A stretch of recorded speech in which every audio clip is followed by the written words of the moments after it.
vamos falar, começar a nossa análise pela Dodo no par USDT, que está em tendência de baixa, tá? Um ativo recente, graficamente lançado no dia 19 de fevereiro, tá em estrutura de baixa. Então, a partir do momento que conseguir romper, vou até deixar um alerta aqui, conseguir fazer o rompimento desses 5 dólares e 76, essa região da média de 21 períodos, fica interessante da gente estar de olho nela, porque ela vai estar revertendo tendência. Além disso, ó, ela pode corrigir Fibonacci aqui dentro dessa região desse caixote, então, que eu vou marcar no gráfico.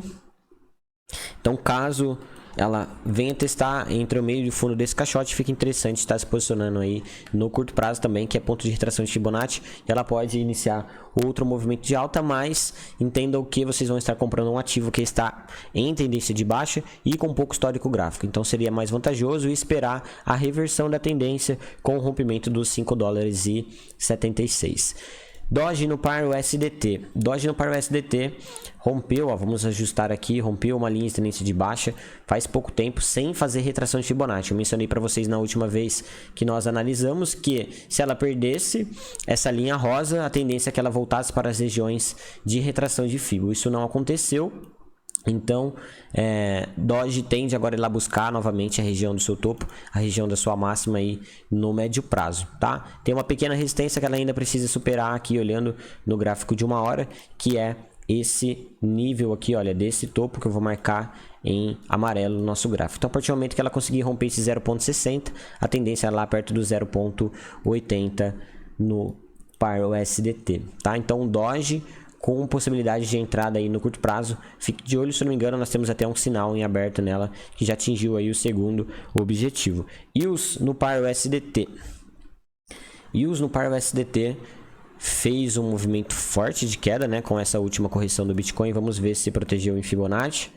Olha só, respeitou retrações de Fibonacci, veio testar a média de 100 e a média de 200 períodos aí olhando no gráfico diário. Então, bem interessante graficamente, se elas consolidar acima desse nível aqui, esse nível que já foi topo lá em novembro de 2020, foi topo aqui em janeiro desse ano e agora pode se tornar um fundo aí, começando uma estrutura de alta aqui, olha, mais ou menos parecida com essa na EOS, né? EOS tem potencial ainda no médio prazo das moedas no par USDT, ela ainda não foi lá buscar sua máxima histórica, então ela tem potencial de no médio e longo prazo vir testar a sua máxima histórica, mas antes ela precisa superar esse nível desse topo aqui, olha, que vai ser bem importante, né? E nas últimas 2 semanas, EOS fez um movimento interessante, rompeu, ó, a média de 100 períodos, ela não conseguia romper desde o início da média de abril de 2020, né? Então, EOS acabou de sair da sua estrutura de baixa, né? E fez um pullback lá no nível da estrutura de baixa, dessa LTB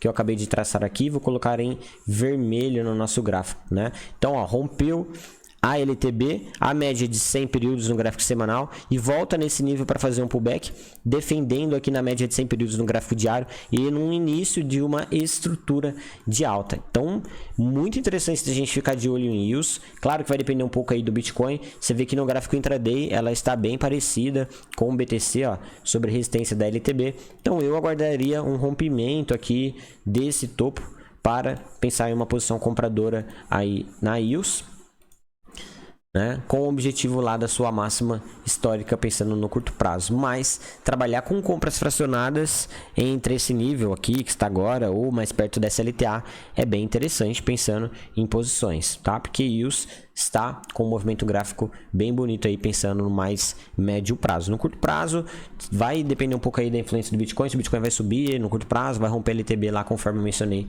na análise de hoje. Fio no par USDT. Fio no par USDT também, ó, tá bonita graficamente, fez, olha, o rompimento dessa linha de tendência de baixa, um ativo que vinha andando com um pouco volume de negociação, olha só, candles, né, com pouca volatilidade, e agora nós estamos passando por um período com volume mais considerável. Ela fez esse forte movimento aqui, saindo desse fundo até esse topo, e agora está aqui trabalhando nas retrações de Fibonacci.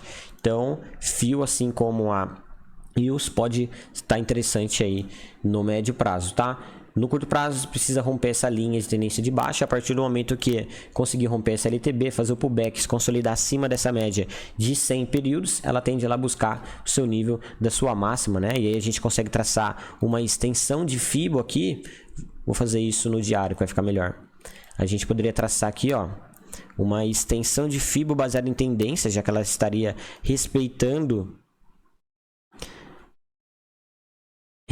a retração de Fibonacci, ó, desse fundo para esse topo.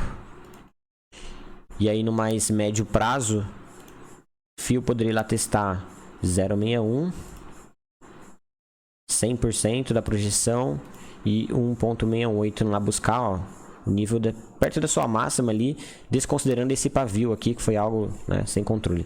Então, fio interessante para médio e longo prazo, a partir do momento que romper essa linha de tendência de baixa ou compras fracionadas nesses pontos de retração de Fibonacci. Eu vou traçar aqui também na EOS a projeção de Fibo que eu acabei esquecendo, tá? Então, ó, desse fundo até o topo, trazendo aqui para o ponto da retração.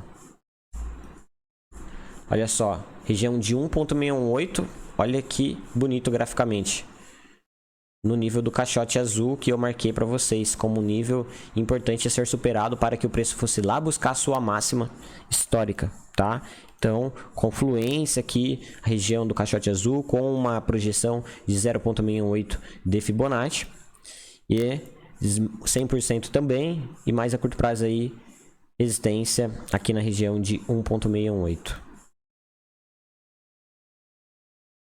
Então, linhas amarelas, principais objetivos aí, resistências da EOS no par USDT.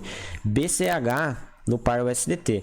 Olha só, BCH tem uma análise montada aqui, que eu havia montado na última vez que nós traçamos, que analisamos ela aqui na análise diária. Coloquei essa projeção de FIBO, SLTA e esse alvo. Não foi no nosso alvo, atingiu a resistência aqui da projeção de 100% e voltou para a região do caixote azul e a região da LTA. Tá? Então, quem ficou de olho em compras mais perto da média de 100 períodos, perto da LTA dentro da região do caixote azul, tá se dando bem aí, oportunidade de 18% já estão segurando aí, tá? Então, por isso que é importante vocês, quando a gente analisa os ativos aqui, vocês tracem as linhas no gráfico de vocês, coloquem alertas, né, nas regiões, para vocês estarem operando por conta própria, baseado na análise que nós fizemos aqui das altcoins.